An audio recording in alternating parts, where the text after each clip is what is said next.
मदत व पुनर्वसन मंत्री म्हणून मकरंद आबा पाटील यांनी मंत्रिपदाचा पदभार स्वीकारलेला आहे। खरं तर आज पहिला दिवस आहे, 1 जानेवारी आहे, मंत्रिपदाचा पदभार स्वीकारलेला आहे। काय टार्गेट आहे विभागामध्ये?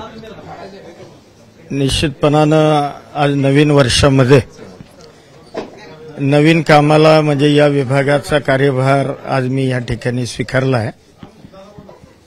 येणाऱ्या वर्षामध्ये जी जबाबदारी मला या खात्याची मिळालेली आहे, मदत व पुनर्वसन, निश्चितपणानं या खात्याच्या माध्यमातून असणारे प्रश्न याची सोडवणूक करण्याची अतिशय प्रामाणिकपणानं मी प्रयत्न करणार आहे।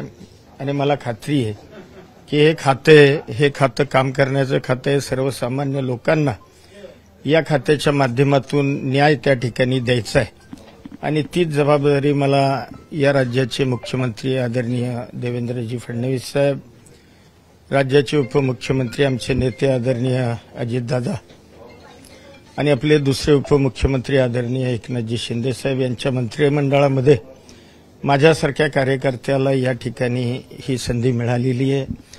निश्चितपणानं या संधीचं सोनं करण्याचं काम, किंबहुना या असणाऱ्या विभागाचे प्रश्न सोडवण्याचं काम हे मी भविष्यामध्ये निश्चितपणाने तर मुख्यमंत्र्यांनी प्रत्येक विभागाचा 100 दिवसांचा रोडमॅप तयार केलेला आहे। तुमचा विभागाचा काही रोडमॅप आहे का? काय वाटतं की मंत्रिपद घेतल्यानंतर पहिले हे निर्णय मला घेणं अपेक्षित वाटतंय?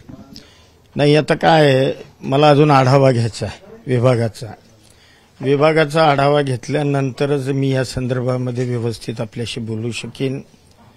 परंतु साधारण प्रकल्पग्रस्तांचे प्रश्न असतील, येणारी आपत्ती, त्याला लागणारी मदत असेल, या संदर्भाच्या अनुषंगानं किंवा इतर प्रकल्पग्रस्त वेगवेगळ्या प्रकल्पांचे हे असणारे प्रश्न आहेत आणि हे एक फार मोठं आव्हान आहे, याची मला जाणीव आहे आणि मला खात्री आहे की मी चांगला पूर्ण वेळ देऊन या खात्याला न्याय देण्याचा प्रयत्न करणार आहे। खरं तर मंत्री होण्याचा इतिहास आणि संघर्ष हा वेगळा आहे। खरं तर राष्ट्रवादी, त्यामध्ये अनेक घडामोडी घडल्या, तुम्ही पुन्हा निवडून आले आणि मंत्री झालेला आहात। निश्चितपणानं मी दादांच्या सोबत राहिलो आणि आमदारी चांगल्या मताधिक्यानं मला माझ्या मतदारसंघातल्या लोकांनी विजयी केलं आणि दादांनीही मला ही जबाबदारी, जो विश्वास माझ्यावर टाकलाय, निश्चितपणानं दादांचा किंबहुना सर्वसामान्य लोकांचा विश्वास मी सार्थ ठरवेन।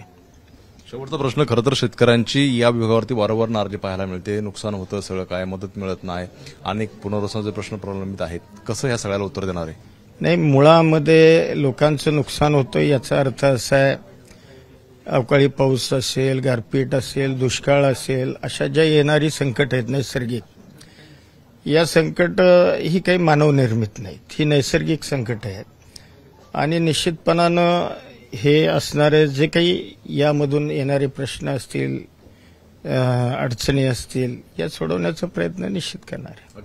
आता आपण निसर्ग निर्मित ही संकट आहेत आणि ती सोडवण्याचा प्रयत्न करू, असं मकरंद आबा पाटील म्हणताना पाहायला मिळत आहेत। कॅमेरामन कृष्णा खापरे, सर्वोने एबीपी माझा, मुंबई।